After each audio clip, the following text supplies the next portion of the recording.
बिस्मिल्लाहिर्रहमानिर्रहीम। दास्तान ईमान फरोशों की सिलसिले की नई वीडियो पेश खिदमत है। तमाम सामीन से गुजारिश है कि वीडियो को लाइक करें, चैनल को सब्सक्राइब करें और बेल आइकन को भी प्रेस कर दें ताकि हर नई आने वाली वीडियो आपको वक्त पर मिलती रहे। अभी सुबह की रोशनी साफ नहीं हुई थी। फौज तरतीब से खड़ी कर दी गई। प्यादों और सवारों की सफ़ों के पीछे रसद और दीगर सामान से लदे हुए ऊँट थे। सुल्तान यूबी ने फौज को ये ट्रेनिंग खास तौर पर दी थी कि जब भी फौरी कोच का हुक्म मिले, फौज 1 घंटे के अंदर अंदर बीमार रसद और दीगर सामान के काफिले के साथ तैयार हो जाए। इसी ट्रेनिंग और मशक का करिश्मा था कि फौज तुलुए सुबह से के साथ ही कोच के लिए तैयार हो गई। सुल्तान यूबी अपने घोड़े पर सवार हो गया। उसके साथ मिस्र का कायम मकार सलारे आला भी था। सुल्तान यूबी ने फौज को एक नजर देखा और एक साफ के सामने से गुजरने लगा। उसके चेहरे पर मुस्कुराहट थी और उसके मुंह से बार बार ये अल्फाज निकलते थे, आफरीन सदाफरीन, इस्लाम के पासबानों तुम पर अल्लाह की रहमत हो। सलाहुद्दीन यूबी की शख्सियत का अपना एक असर था जिसे हर एक सिपाही महसूस कर रहा था। उसके साथ उसकी मुस्कुराहट और दादो तहसीन के कलमे सिपाहियों पर इस असर को और ज्यादा गहरे कर रहे थे। अमीर और सलारे आला का सिपाहियों के इतने करीब जाना ही काफी था। तमाम फौज का मुआयना करके सुल्तान यूबी ने मुकम्मल तौर पर बुलंद आवाज से फौज से खिताब किया। उस वक्त की तहरीरों में उसके जो अल्फाज महफूज मिलते हैं वो कुछ इस तरह थे, अल्लाह के नाम पर कट मरने वालों मुजाहिदों, इस्लाम की नामूस तुम्हारी तलवारों को पुकार रही है। तुमने शुबक का मजबूत किला जो कुफर का सबसे मजबूत मोर्चा था रेत का टीला समझकर तोड़ डाला था। तुमने सलीबियों को सहराओं में बखेर कर मारा और जनतल फरदौस में जगह बना ली है। तुम्हारे साथी, तुम्हारे अजीज दोस्त तुम्हारे सामने शहीद हुए। तुमने उन्हें अपने हाथों दफन किया। उन छप्पामार शहीदों को याद करो जो दुश्मन की सफ़ों के पीछे जाकर शहीद हुए। तुम इनका जनाजा ना पढ़ सके, इनकी लाशें भी ना देख सके। तुम तसव्वुर कर सकते हो कि दुश्मन ने उनकी लाशों के साथ क्या सलूक किया होगा। शहीदों के यतीम बच्चों को याद करो, उनकी बीवियों को याद करो जिनके सुहाग खुदा के नाम पर कुर्बान हो गए हैं। आज शहीदों की रूहें तुम्हें ललकार रही हैं, तुम्हारी गैरत को और तुम्हारी मर्दानगी को पुकार रही हैं। दुश्मन ने कुरक के किले को इतना मजबूत कर लिया है कि तुम्हारे कई साथी दीवारों से फेंकी हुई आग में जल गए हैं। तुम अगर वो मंजर देखते तो सर की टक्करों से किले की दीवारें तोड़ देते। वो आग में जलते रहे और दीवार में शगाफ डालने की कोशिश करते रहे। मौत ने उन्हें मोहलत ना दी। अजमत इस्लाम के पासबानों, कुरक के अंदर तुम्हारी बेटियों और तुम्हारी बहनों की असमत दरी हो रही है। बूढ़ों से मवेशियों की तरह मशक्कत ली जा रही है। जवानों को कैद में डाल दिया गया है। माओं को बच्चों से अलग कर दिया गया है। गर मैं कि जिसने पत्थरों के किले तोड़े हैं, मट्टी का किला सर नहीं कर सका। मेरी ताकत तुम हो, मेरी नाकामी तुम्हारी नाकामी है। उसकी आवाज और ज्यादा बुलंद हो गई। उसने बाजू ऊपर करके कहा, मेरा सीना तीरों से छलनी कर दो, मैं नाकाम लौटा हूँ। मगर मेरी जान लेने से पहले मेरे कान में ये खुशखबरी जरूर डाल देना कि तुमने कुरक ले लिया है और अपनी असमत बरीदा बेटियों को सीने से लगा लिया है। उस वक्त का एक वकाई नगार अल-असदी लिखता है कि यूं होता था जैसे घोड़े अपने सवारों की जज्बाती कैफियत को समझते थे। सवार खामोश थे लेकिन कई घोड़े बड़ी जोर से हनहनाए। तड़ाक तड़ाक की आवाजें सुनाई दी। सवार बागों को जोर जोर से झटक कर अपनी बेताबी और जज्बा इंतकाम की शिद्दत का इजहार कर रहे थे। उनकी जुबानें खामोश थीं। उनके चेहरे लाल सुर्ख होकर इनके जज्बात की तर्जुमानी कर रहे थे। सुल्तान यूबी के अल्फाज तीरों की तरह उनके दिलों में उतरते जा रहे थे। बगावत की चिंगारियां बुझ चुकी थीं। सुल्तान यूबी का मकसद पूरा हो रहा था। सल्तनत इस्लामिया की असमत के मुहाफ़िज़ों, तुम कुफ़ार के लिए दहशत बन गए हो। तुम्हारी तलवारों को कुंद करने के लिए आज सलीबी अपनी बेटियों की असमत और हशीश इस्तेमाल कर रहे हैं। तुम नहीं समझते कि सलीबी अपनी एक बेटी की असमत लौटाकर 1000 मुजाहिदीन को बेकार कर देते हैं और अपने इलाकों में अपनी एक बेटी के बदले हमारी 1000 बेटियों को बेआबरू करते हैं। तुम्हारे दरमियान एक फाहिशा औरत भेजकर हमारी सैकड़ों बेटियों को फाहिशा बना लेते हैं। जाओ और अपनी बेटियों की असमत को बचाओ। तुम कुरक जा रहे हो जिसकी दीवारों के घेरे में कुरान के वर्क बिखरे हुए हैं और जहाँ की मस्जिदें सलीबियों के लिए बैतुल खला बन गई हैं। वो सलीबी जो तुम्हारे नाम से डरते थे आज तुम पर कहके लगा रहे हैं। शुबक तुमने लिया था, कुरक भी तुम ही लोगे। सुल्तान यूबी ने फौज पर यह इल्जाम आयद नहीं किया कि वो गुमराह हो गई है और बगावत पर आमादा है। उसने किसी के खिलाफ शक व शुबे का इशारा भी नहीं किया। उसकी बजाय फौज के जज्बे और गैरत को ऐसा ललकारा कि फौज जो हैरान थी कि इसे इतने सवेरे क्यों जगाया गया है, अब इस पर हैरान थी कि उसे कुरक की तरफ कोच का हुक्म क्यों नहीं दिया जाता। तमाम तर फौज मुश्तिल हो गई थी। सुल्तान यूबी ने आला और अदना कमांडरों को बुलाया और इन्हें कोच के मुतालिक हदायत दी। कोच के लिए कोई और रास्ता बताया। ये रास्ता उस रास्ते से बहुत दूर था जिस पर महाज की फौज आ रही थी। कोच करने वाली फौज के साथ सुल्तान यूबी ने अपने वो कमांडर भेज दिए थे जिन्हें वो अपने साथ लाया था। इन्हें उसने खुफिया तौर पर हदायत दे दी थी कि फौज को जब कोच का हुक्म मिला तो सिपाहियों के नारे काहरा के दरो दीवार को हिलाने लगे। सुल्तान यूबी का चेहरा जज्बात की शिद्दत से दमक रहा था। जब फौज उसकी नजरों से ओझल हो गई तो उसने एक कासद को पैगाम देकर उस पड़ाव की तरफ रवाना कर दिया जहां महाज से आने वाली फौज रुकी हुई थी। कासद को बहुत तेज जाने को कहा गया। ये पैगाम ये था कि पैगाम मिलते ही फौज को काहरा के लिए कोच करा दिया जाए। फासला 8-10 मील था। कासद जल्दी पहुंच गया। उसी वक्त कोच का हुक्म मिल गया। गुरूबी आफ्ताब के बाद फौज के हरावल दस्ते काहरा में दाखिल हो गए। उनके पीछे बाकी फौज भी आ गई। उसे रिहाइश के लिए वही जगह दी गई जहां गुज़श्ता रात तक कोच कर जाने वाली फौज क़याम पजीर थी। सिपाहियों को कमांडरों ने बताना शुरू कर दिया कि पहली फौज को महाज पर भेज दिया गया है। आने वाली फौज भड़की हुई थी। अली बिन सुफियान ने उन्हें ठंडा करने का इंतजाम कर रखा था। सुल्तान यूबी ने दानिशमंदी से फौजी बगावत का खतरा भी खत्म कर दिया और खाना जंगी का मकान भी न रहने दिया। उसने आला कमांडरों को बुला लिया और उस फौजी हाकिम को भी जो सरहदी दस्तों का जिम्मेदार था उसने ये मालूम करके कि सरहद पर कितने दस्ते हैं और कहां हैं इतनी ही नफरी के दस्ते तैयार करके अल सुबह मतलूबा जगहों पर भेजने का हुक्म दिया। उसे बताया जा चुका था कि सरहदी दस्ते मुल्क से गल्ला और फौजी जरूरियात का दीगर सामान बाहर भेजने में दुश्मन की मदद कर रहे हैं। सुल्तान यूबी ने इन दस्तों के कमांडरों को खुसूसी अहकामात दिए और सरहद से वापस आने वाले पुराने दस्तों के मुतालिक उसने हुक्म दिया कि इन्हें काहरा में लाने की बजाय बाहर से ही महाज पर भेज दिया जाए। सादिया दोनों वक्त मस्जिद में इमाम को खाना देने जाती थी। महमूद बिन अहमद शागिर्द की हैसियत से मजहब की तालीम हासिल कर रहा था। वो उस चिरागाह में भी चला जाया करता था जहां सादिया बकरियां चराया करती थी। वहां टीले भी थे। जगह सरसब्ज थी क्योंकि वहां पानी था। जगह गांव से जरा दूर थी। सादिया महमूद को अपना महावत समझने लगी थी और उसे यकीन हो गया था कि महमूद उसे काफरों के कब्जे में जाने से बचा लेगा। मगर महमूद उसकी ये बात नहीं मानता था कि उसे फौरन गांव से ले जाए। सादिया ने उसे यह भी कहा था कि वो उसे अपने गांव छोड़ आए और यहाँ आकर तालीम मुकम्मल कर ले। महमूद उसे बता नहीं सकता था कि उसका गांव मिस्र के दूसरे सिरे पर है जहां वो इतनी जल्दी नहीं जा सकता। उसने अपने जासूसी के फन के मुताबिक ये यकीन कर लिया था कि सादिया दुश्मन के अल्लाहकार नहीं। अगर महमूद के रास्ते में फर्ज हायल ना होता तो वो कभी का सादिया को वहां से ले जा चुका होता। फर्ज के अलावा इमाम मस्जिद उसी के महकमे का अफसर था जिसकी मौजूदगी में वो अपने फर्ज में कोताही नहीं कर सकता था। इमाम ने उसे ये भी कहा था कि वो उसके साथ रहे। उसका कहना हुक्म की हैसियत रखता था। एक रोज अचानक गांव में रौनक आ गई। कुछ अजनबी सूरतें नजर आने लगी। हर किसी की जुबान पर एक ही कलमा था, वो आ रहा है, वो आसमान से आया है, मरे हुओं को जिंदा करने वाला आ रहा है। गांव का हर फर्द बहुत ही खुश था। वो कहते थे कि इनकी मुरादें पूरी करने वाला आ रहा है। सौदिया दौड़ती आई और महमूद बिन अहमद से कहा, तुमने भी सुना है कि वो आ रहा है। तुम जानते हो मैं उससे क्या मांगूंगी। मैं उससे कहूंगी कि महमूद मुझे फौरन यहाँ से ले जाए, फिर तुम मुझे ले जाओगे। महमूद कुछ भी जवाब न दे सका। उसने अभी तक उस पुरस्कार आदमी को नहीं देखा था जिसे लोग पैगंबर तक कहते थे। महमूद की ड्यूटी के इलाके में वो पहली बार आ रहा था। उसकी करामात और मौजों की कहानियां इस इलाके में कभी की पहुंच रही थी। महमूद बाहर निकल गया तो अजनबी लोगों में उसे अपने दो साथी जासूस नजर आए। उनका इलाका कोई और था। महमूद ने उनसे पूछा कि वो इसके इलाके में क्यों आ गए हैं। उन्होंने बताया कि वो इस गैबदान को देखने आए हैं, मगर वो जासूसों की हैसियत से नहीं आए थे बल्कि इससे पूरी तरह मुतासर थे। उन्होंने इसकी करामात किसी जगह देखी थी जो उन्होंने महमूद को ऐसे अंदाज में सुनाई कि वो मरूब हो गया। ये दोनों इस गैबदान को बरहक समझने लगे थे। महमूद ने सोचा कि अली बिन सुफियान की तरबियत याफ्ता जासूस जिससे मुतासर हो जाए वो बरहक हो सकता है। महमूद उस सरसब्ज जगह की तरफ चला गया जहां सादिया बकरियां और ऊंटनी चराने के बहाने उसे मिला करती थी, मगर वहां कुछ और ही गहमगामी थी। उसे दूर ही दो आदमियों ने रोक लिया और कहा कि खुदा का भेजा हुआ पैगंबर आ रहा है। ये जगह इसके लिए साफ की जा रही है, वो यहीं क़याम करेगा। उसने दूर से देखा कि एक टीले में गार सा बनाया जा रहा था और जगह हमवार की जा रही थी। अब वहां किसी को जाने की इजाजत नहीं थी। गांव के लोग काम धंधा छोड़कर वहां जमा हो रहे थे। अजनबी आदमी जो उस जगह सफाई वगैरह का काम करते थे बारी बारी आकर लोगों को इसके मोजज़े सुनाते। लोग मसरूर और मसरूर हुए जा रहे थे। रात को भी लोग वहां खड़े रहे। उनकी अकीदतमंदी का ये आलम था कि मस्जिद में कोई भी ना गया। दूसरे दिन की अभी सुबह तलू हुई थी कि लोग फिर वहीं पहुंच गए। इन्हें दूर ही रोक लिया गया। रात के दौरान अजनबी चेहरों में इजाफा हो गया था। ये लोग वहां गड्ढे भी खोद रहे थे।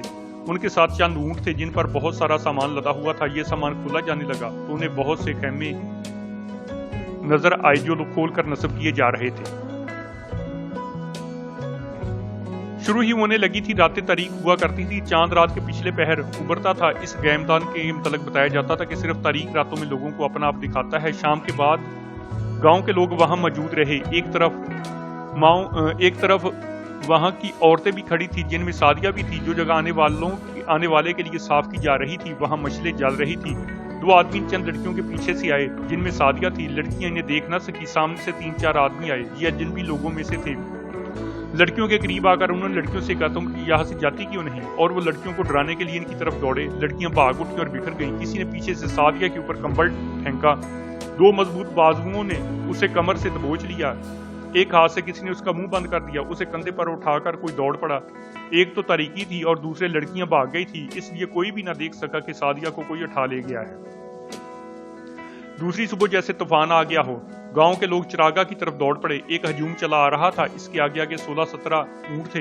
हर ऊंट पर नहायत खूबसूरत पालकी थी। हर पालकी के पर्दे गिरे हुए थे। वो इनमें से किसी पालकी में था। आगे आगे दाफ और शहनाइयां बज रही थी। बाज लोग वजद अपनी गूंज में कुछ गुनगुनाते आ रहे थे।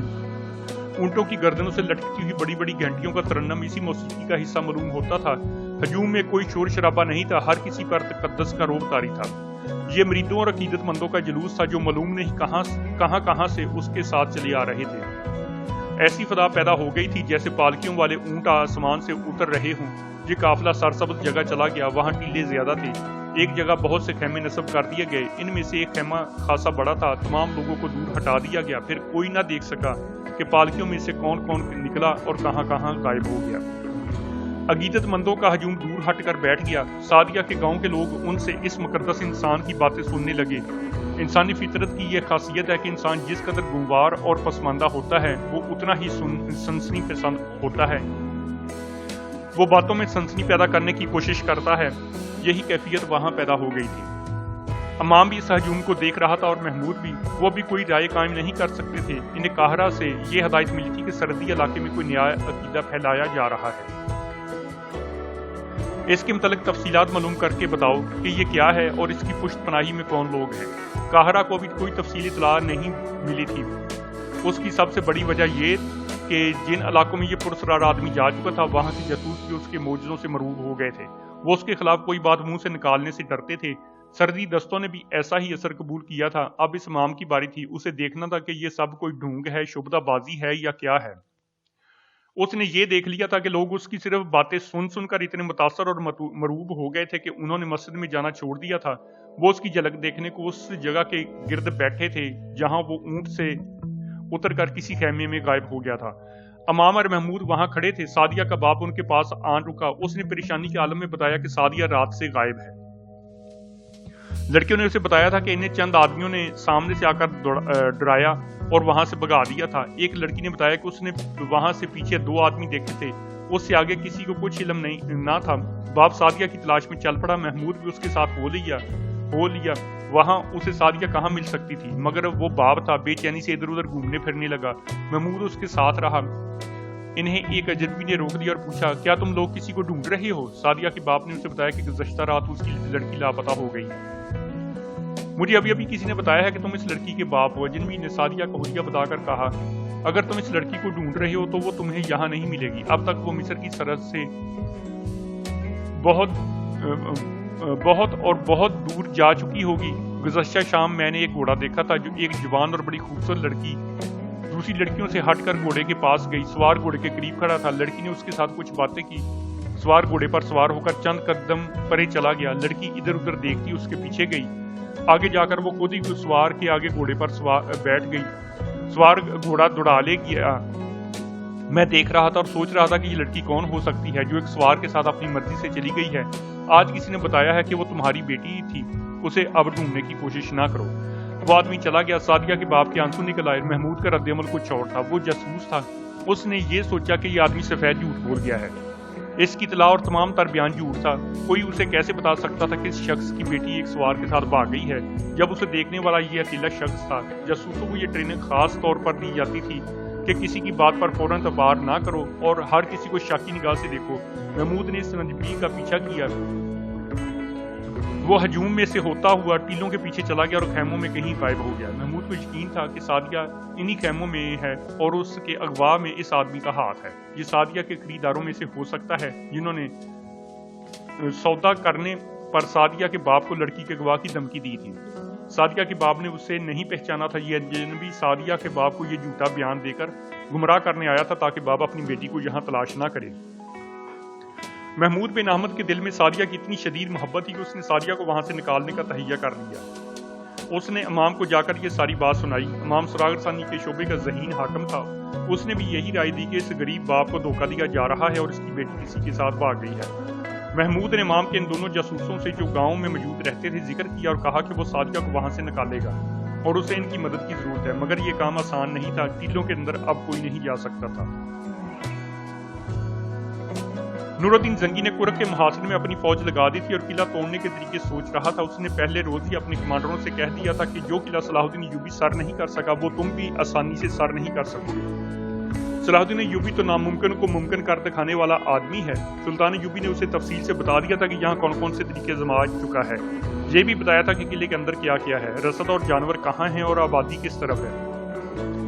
اسے یہ معلومات جاسوسوں نے دی تھی۔ وہ اندر آگ پھینکنا چاہتا تھا مگر اس کی منجنیقیں چھوٹی تھی۔ اس کے علاوہ سلیبیوں کے پاس بڑی کمانیں تھیں جن کے تیر بہت دور تک چلے جاتے تھے۔ یہ تیر منجنیقوں کو قریب نہیں آنے دیتے تھے، اس لیے قلعے کی دروازے پر آگ نہیں پھینکی جا سکتی تھی۔ مجاہدین کہیں سے قلعے کی دیوار توڑنے کی کوشش کرتے تھے تو اوپر سے سلیبی جلتی ہوئی لکڑیوں اور دہتے کولوں کے ڈرم انڈیل دیتے تھے۔ نور الدین زنگی نے اپنے نائبین کا اجلاس بلا کر انہیں کہا، صلاح الدین ایوبی نے مجھے کہا تھا کہ وہ بڑی منجنیقیں بنوا کر اندر آگ پھینک سکتا ہے، لیکن اندر مسلمانوں کی آبادی بھی ہے۔ اگر ایک بھی مسلمان جل گیا تو یہ ساری عمر کا پچھتاوا ہوگا۔ میں اب ایوبی کی سوچ کے خلاف فیصلہ کر رہا ہوں۔ میں نے اتنی بڑی منجنیقیں بنانے کا انتظام کر لیا ہے جن کی پھینکی ہوئی آگ اور وزنی پتھر دور تک جا سکیں گے۔ آپ کو یہ حقیقت قبول کرنی پڑے گی کہ آپ کی پھینکی ہوئی آگ سے اندر چند ایک مسلمانوں کو بھی نقصان پہنچے گا۔ میرے دوستو، اگر تم اندر کے مسلمانوں کی حالت جانتے ہو تو کہو گے کہ وہ مر ہی جائیں تو اچھا ہے۔ وہاں کسی مسلمان کی عزت محفوظ نہیں۔ مسلمان بچیاں سلیبیوں کے پاس ہیں اور مرد کھلے قید خانے میں پڑے بیگار کر رہے ہیں۔ وہ تو دعائیں مانگ رہے ہوں گے کہ خدا انہیں موت دے دے۔ آپ کا محاصرہ جس قدر لمبا ہوتا جائے گا، اندر کے مسلمانوں کی اذیت بھی اسی قدر زیادہ اور اذیتوں کی مدت لمبی ہوتی جائے گی۔ اور پھر یہ ضروری تو نہیں کہ ہر ایک مسلمان جل مرے گا۔ اگر چند ایک مر گئے تو ہمیں یہ قربانی دینی ہی پڑے گی۔ آپ بھی تو مرنے کے لیے آئے ہیں۔ اسلام کو زندہ رکھنا ہے تو ہم میں سے کئی ایک کو جانیں قربانی کرنی ہوں گی۔ میں آپ کو یہ اطلاع اس لیے دے رہا ہوں کہ آپ میں سے مجھ پر کوئی یہ الزام عائد نہ کر سکے کہ میں نے ایک قلعہ سر کرنے کے لیے بے گناہ مسلمانوں کو جلا دیا ہے۔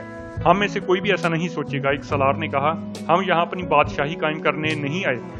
فلسطین مسلمانوں کا ہے، ہم یہاں اپنے رسول کی بادشاہی بحال کرنے آئے ہیں۔ قبلہ اول ہمارا ہے، سلیبیوں اور یہودیوں کا نہیں۔ ہم یہودیوں کے اس دعوے کو کبھی تسلیم نہیں کر سکتے کہ فلسطین یہودیوں کا وطن ہے۔ ایک اور نے کہا، ہم سب جل مرنے کے لیے تیار ہیں، ہم اپنے بچوں کو بھی قربان کرنے کے لیے تیار ہیں۔ نور الدین زنگی کے ہونٹوں پر ایسی مسکراہٹ آ گئی جس میں مسرت نہیں تھی۔ اس نے کہا، تم جانتے ہی ہوگے فلسطین کو اپنا وطن بنانے کے لیے یہودی کس میدان میں لڑ رہے ہیں۔ انہوں نے اپنی دولت اور اپنی بیٹیوں کی عصمت سلیبیوں کے حوالے کر دی ہے اور انہیں ہمارے خلاف لڑا رہے ہیں۔ اپنی دولت اور اپنی لڑکیوں کے ہی ذریعے ہماری صفوں میں غدار پیدا کر رہے ہیں۔ ان کے سب سے بڑا نشانہ صلاح الدین ایوبی اور مصر ہے۔ مصر کے بڑے بڑے شہروں میں فاحشہ عورتوں کی تعداد بڑھتی جا رہی ہے۔ یہ سب یہودی عورتیں ہیں۔ افسوسناک حقیقت یہ ہے کہ ہمارے مسلمان عمرہ اور دولت مند تاجر یہودیوں کے جال میں پھنس گئے ہیں۔ ان میں نفاق اور تفرقہ بھی پیدا ہو گیا ہے۔ اب کفار انہیں آپس میں لڑائیں گے۔ اگر ہم ہوش میں نہ آئے تو یہودی ایک نہ ایک دن فلسطین کو اپنا وطن بنا کر قبلہ اول کو اپنی پناہ گاہ، اپنی عبادت گاہ بنا لیں گے اور مسلمان مملکتیں آپس میں لڑتی رہیں گی۔ انہیں محسوس تک نہ ہوگا کہ ان کی آپس کی چپکلش کے پیچھے یہودیوں اور سلیبیوں کا ہاتھ ہے۔ یہ ہوگا دولت، عورت اور شراب کا کرشمہ جو شروع ہو چکا ہے۔ اگر ہمیں آنے والی نسلوں کو باوقار زندگی دینی ہے تو ہمیں آج کی نسل کے کچھ بچے قربان کرنے پڑیں گے۔ میں نیا چاند نکلنے تک کرک لے لینا چاہتا ہوں۔ خواہ مجھے اس کے کھنڈر ملیں اور اندر مسلمانوں کی جلی ہوئی لاشیں ملیں، ہم انتظار نہیں کر سکتے۔ ہمیں سلیبیوں اور یہودیوں کو بحر روم میں ڈبونا ہے۔ یہ کام ہمیں اپنی زندگی میں کرنا ہے۔ مجھے نظر آ رہا ہے کہ ہمارے بعد اسلام کا پرچم غداروں اور سلیب نوازوں کے ہاتھوں میں آ جائے گا۔ نور الدین زنگی نے کاریگروں کی بھی ایک فوج ساتھ رکھی ہوئی تھی۔ اس نے متعلقہ کاریگروں کو بتا دیا تھا کہ کھجوروں کے بہت لمبے لمبے درخت کاٹ کر منجنیقیں تیار کریں۔ اس نے کاریگروں کے مشوروں سے کچھ اور قسم کے بھی درخت کٹوا لیے تھے اور حکم دیا کہ ان کے تنے اور ٹہن خشک ہونے سے پہلے کام میں لائے جائیں تاکہ ان میں لوہے والی سختی پیدا نہ ہو جائے۔ کاریگر دن رات مصروف رہتے تھے۔ اس کے ساتھ ہی زنگی نے وزنی پتھروں کے ڈھیر لگوا لیے تھے۔ اس کے پاس صلاح الدین ایوبی کا چھوڑا ہوا آتش کی مادے کا ذخیرہ بھی تھا۔ بہت سا سیال مادہ زنگی اپنے ساتھ لے آیا تھا۔ اس نے آگ کے گولے تیار کر لیے تھے۔ اسی دوران مصر سے سلطان ایوبی کی بھیجی ہوئی فوج بھی پہنچ گئی۔ نور الدین زنگی کو اس فوج کے متعلق بتایا گیا تھا کہ یہ بغاوت کے لیے تیار ہے، لیکن زنگی نے جب اس کا معائنہ کیا تو اسے بغاوت کا شائبہ تک نظر نہ آیا۔ زنگی سلطان ایوبی کی طرح دانش مند اور دور اندیش انسان تھا۔ اس نے اس فوج کو چند ایک پرجوش الفاظ سے اس سے زیادہ بھڑکا دیا تھا جتنا سلطان ایوبی نے بھڑکا کر بھیجا تھا۔ ایک روز سورج غروب ہو چکا تھا۔ صلیبی حکمران اور اعلیٰ فوجی کمانڈر قلعے کے اندر ایک کانفرنس میں بیٹھے تھے۔ ان کی باتوں سے معلوم ہوتا تھا کہ انہیں محاصرے کے متعلق کوئی پریشانی نہیں۔ انہیں یہ بھی پتہ چل چکا تھا کہ سلطان ایوبی مصر جا چکا ہے اور نور الدین زنگی آ گیا ہے۔ کانفرنس والے دن کی صبح انہیں یہ اطلاع ملی تھی کہ مصر سے تازہ دم فوج آ گئی ہے۔ اس صورتحال پر غور کرنے کے لیے یہ سب اکٹھے ہوئے تھے۔ انہوں نے ابھی بات شروع کی ہی تھی کہ دھماکے کی طرح آواز سنائی دی اور ملبہ گرنے کا شور بھی اٹھا۔ صلیبی کمانڈر اور حکمران دوڑتے باہر نکلے۔ ساتھ والے کمرے کی منڈیر پھٹ گئی تھی اور وہاں ایک وزنی پتھر پڑا تھا۔ دیوار میں شگاف نہیں ہوا تھا۔ زناٹا سا سنائی دیا جو قریب آ کر دھماکہ بن کر خاموش ہو گیا۔ اسی جگہ کے قریب ایک اور پتھر گرا۔ صلیبی وہاں سے بھاگے۔ وہ سمجھ گئے کہ مسلمان منجنیقوں سے پتھر پھینک رہے ہیں۔ وہ قلعے کی دیوار پر گئے مگر شام اندھیری ہو چکی تھی، کچھ نظر نہیں آتا تھا۔ یہ نور الدین زنگی کی تیار کرائی ہوئی ایک منجنیق تھی جسے تجرباتی طور پر استعمال کیا جا رہا تھا۔ یہ ضرورت کے عین مطابق دور مار تھی مگر اسے چلانا بہت مشکل تھا۔ ایک لمبے ٹہن کے وسط میں مضبوط رسے باندھے گئے تھے جنہیں گھوڑوں کے زور سے کھینچ کر خم دیا جاتا اور خم کی جگہ پتھر رکھا جاتا تھا۔ انتہائی خم میں لے جا کر رسہ تلوار سے کاٹ دیا جاتا۔ اس طریقے سے نقصان یہ ہوتا تھا کہ رسہ کٹ جاتا تھا اور اسے گانٹھ دے کر دوبارہ استعمال کے لیے استعمال کیا جا سکتا تھا۔ دوسری تکلیف یہ ہوتی تھی کہ جب 8 گھوڑوں کا کھچا تنا ہوا رسہ کٹتا تو گھوڑے دور آگے کو اس طرح چلے جاتے جیسے کسی بے پناہ قوت نے دھکا دیا ہو۔ 2-3 بار یوں ہوا کہ 2 گھوڑے آگے جا کر گھٹنوں کے بل گر پڑے اور پچھلے گھوڑے ان کے اوپر جا گرے۔ 2 سوار ایسے زخمی ہوئے کہ محاذ کے قابل نہ رہے۔ زنگی نے پھر بھی آدھی رات کے بعد تک یہ عمل جاری رکھا جس سے یہ نقصان ہوا کہ صلیبیوں کے ہیڈ کوارٹر کی 2 چھتیں گر پڑیں اور چند ایک کمروں کی دیواروں میں لمبے چوڑے شگاف پڑ گئے۔ یہ نقصان کچھ زیادہ تو نہیں تھا لیکن صلیبیوں کی حوصلہ شکنی کی صورت پیدا ہو گئی تھی۔ چند ایک دیواروں کے شگافوں نے ہیڈ کوارٹر کے محافظوں اور دیگر عملے کو وہاں سے بھگا دیا تھا اور صبح تک اس دور کی پہلی بمباری کی دہشتناک خبر سارے شہر میں پھیل گئی۔ مگر آدھی رات کے بعد نور الدین زنگی کی پہلی دور مار منجنیق بیکار ہو گئی تھی۔ پتھر پھینکنے والا حصہ جسے خم کیا جاتا تھا زیادہ استعمال سے یا زیادہ زور دینے سے ٹوٹ گیا۔ آخری پتھر قلعے کے اندر جانے کی بجائے دیوار کے باہر لگا۔ زنگی نے اگلا پتھر پھینکنے سے روک دیا۔ تاہم یہ تجربہ ناکام نہیں تھا۔ کاریگروں میں 2 خاص طور پر دانشمند تھے۔ انہوں نے بنیادی اصول دیکھ لیا تھا۔ اس اصول پر انہیں کامیاب دور مار منجنیق تیار کرنی تھی۔ انہوں نے اس پر غور کرنا شروع کر دیا کہ رسے کاٹے بغیر پتھر نکلے اور اگر رسے کاٹنے ہی پڑیں تو گھوڑے اس سے پہلے تنے ہوئے رسوں سے آزاد کر دیے جایا کریں۔ نور الدین زنگی نے انہیں کہا کہ وہ جو کچھ بھی کریں وقت ضائع کیے بغیر کریں، دن رات سوچیں اور کام کریں۔ انہوں نے کام شروع کر دیا۔ اس کے ساتھ ہی زنگی نے تیر و کمان بنانے والے کاریگروں سے کہا کہ وہ دور مار کمانیں تیار کریں۔ اس نے اپنے کمانڈروں سے کہا کہ اپنے دستوں میں سے غیر معمولی طور پر طاقتور سپاہی الگ کر لیں جو بڑی کمانوں سے تیر پھینک سکیں۔ ساریہ کے گاؤں کے باہر جہاں وہ بکریاں چراتی اور محمود بن احمد سے ملا کرتی تھی، ایک ایسی دنیا آباد ہو گئی جس کی رونق وہاں کے لوگوں کے لیے روئے زمین کی نہیں آسمان سے اتری ہوئی معلوم ہوتی تھی۔ بہت دیر گزری، سورج غروب ہو چکا تھا، رات تاریک تھی۔ لوگوں کو ٹیلوں کے اندر جانے کی اجازت دے دی گئی تھی لیکن انہیں ایک طرف بٹھا دیا گیا تھا۔ کسی کو کسی ٹیلے کے اوپر جانے کی اجازت نہیں تھی۔ لوگوں کو جہاں بٹھایا گیا وہاں سے کسی کو اٹھنے کی اجازت نہیں تھی۔ انہیں کوئی حکم نہیں دیا جا رہا تھا بلکہ اس سے ڈرایا جا رہا تھا۔ کہتے تھے کہ وہ کسی کی ذرا سی بھی حرکت سے ناراض ہو گیا تو سب پر مصیبت نازل ہوگی۔ لوگ دم بخود بیٹھے دیکھ رہے تھے۔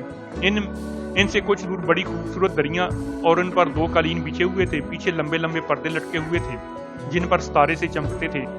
یہ چمک ان مشلوں اور قندیلوں سے پیدا ہوتی تھی جو ایک خاص ترکیب سے رکھی جل رہی تھی۔